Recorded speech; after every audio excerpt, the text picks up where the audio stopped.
Rebel canners teaching all kinds of food preservation, especially the old ways. We all can use a little bit more of the old ways these days.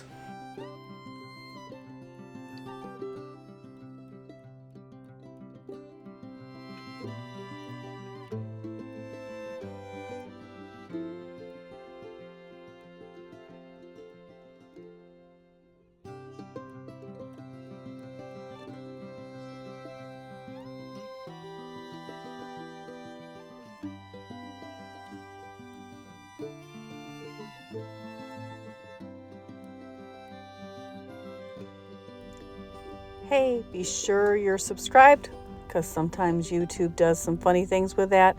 And be sure to hit the like button on your way out. Thanks.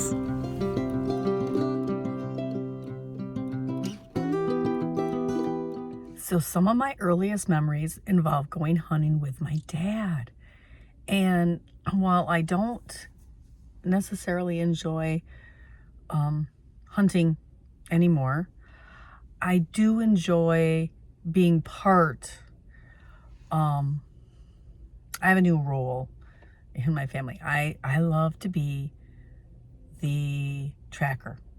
So even though I won't go out and sit in the woods and do the deed, I will butcher and I will track.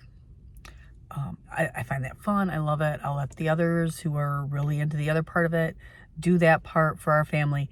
But I'm the person that gets called to track. And it's kind of funny because like a friend of mine called me the other day and said, "Hey, where you at?" And I'm like, well, we were supposed to be meeting up after he got out of the woods. And I'm like, well, I'm sitting in your driveway. And he's like, I'll be right there. I'm changing. We're going to go track. So I get called to track, not just for my immediate family, but for friends and other people too. It's a skill my dad taught me, and I'm really proud of that skill. It's a little hard sometimes with some hunters to cooperate and do it because we don't always have the same styles that mesh. But it is a skill that's really important, especially I think a lot of people think that if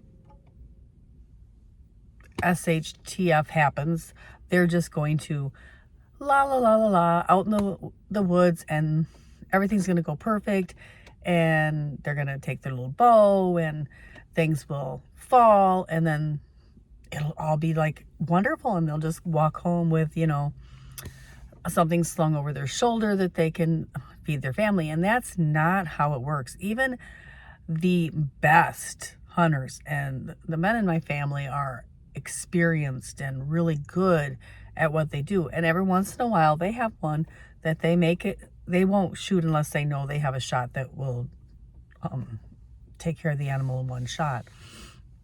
And whether it be a bow or another device.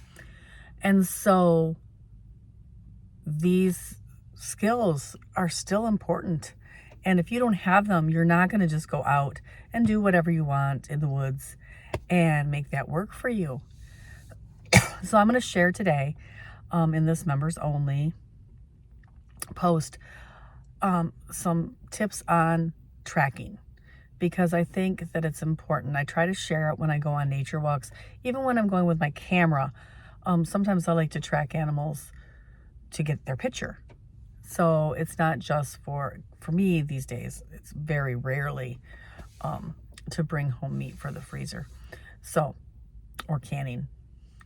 So let me share this with you. I think you'll enjoy it.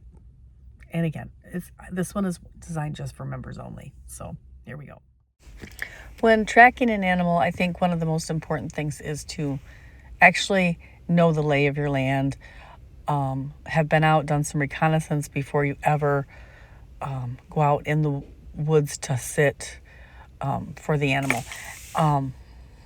I have tracked in woods I don't know, but it's a lot harder than if you have a woods that you know very well.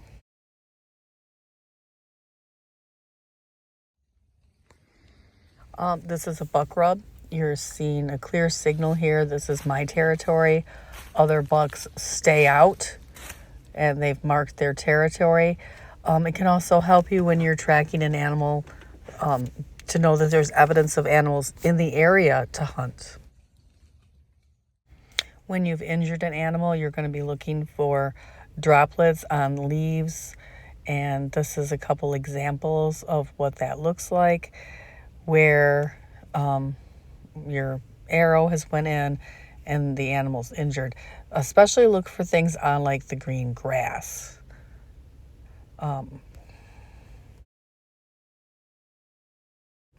Here's 2 more spots from the animal I was tracking the other day. This one, of course, is very clear, but sometimes when you're looking at the leaves, they all are yellow with red spots on them. And you're not just looking for red evidence. You're also looking for things like scat or poop. So for bow and arrow season, you don't have to wear orange here. So you can see I am decked out in camo. And of course, it always seems like it's right before dark when you're out there looking for things. And this is my friend walking ahead of me looking for blood spatter. And a good hunter can tell not only the age, but the sex of the animal when you're tracking a whitetail. Does will walk on their tippy toes with their heels up. Of course, Bambi's tracks are going to be a lot smaller than an adult. And bucks tend to walk with their heels down, so they'll make a deeper heel imprint, and their toes will be higher up. And the rut is on in Michigan, and all of the deer are acting like crazy teenagers, running around in the woods, chasing each other. You'll see that does are grouped up with a lot of does together with their babies. They'll be in what they call herds here in the fall, so you'll see a lot of them gathered together. But you'll notice they know it's hunting season. These deer are not all walking out in the open. The older deer are traveling along what I like to call the margins. They're not going to be standing out in the field waiting for you to find them. They are mostly the smart ones in the back, walking along the margins, disguised in the taller grass. They're not going to be out there, except for the ones that are in full rut and their mind's on one thing and one thing only, and not. See that deer with his nose down? He's probably a buck because I didn't see horns on him. But he is smelling these does, and he is following the scent that they're leaving on the ground. And he doesn't care where he's going. He doesn't care if there is a car coming. He is in full tracking mode himself. So this is what they look like at the beginning of bow hunting season here in Michigan. They're just crazy. And you may see 3 in the foreground, but let me tell you, there are 8 more deer in this photo that are in the far back, walking along the margins. That, you know, you're looking at the ones that are out there eating off that pine tree between the 2 trees. You are not really noticing the other ones in the background. And there are a lot more deer than you notice in this picture. I hope you find this helpful.